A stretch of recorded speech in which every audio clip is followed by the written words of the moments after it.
તો exactly film લાલોમાં તમારી entry કેવી રીતે થઈ અને આ ફિલ્મમાં એન્ટ્રી તમારી કોણે કરાવી?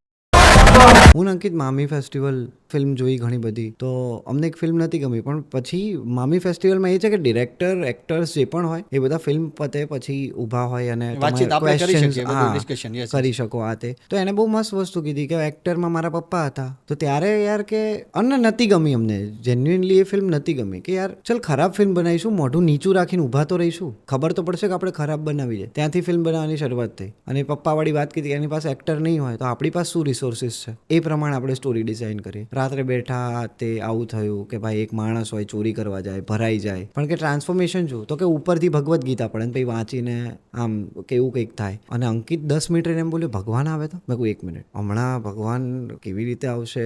વિકી ત્યારે નીચે ગયો હતો, વિકી આવ્યો કે આપણે વિકીની સલાહ લઈ લઈએ, કે શું પૂછી ભગવાન લઈએ. આવશે કે નહીં? હા કે ભગવાન આવે તો વિકી ક્યાં આવે, આગળ બોલો. એટલે અમે બંને અંકિત કે હવે કાલે સવારે આ થોટ રહેશે તો આના ઉપર કામ થશે. તો વિકીભાઈ કે એટલે આવે જ કે આવે.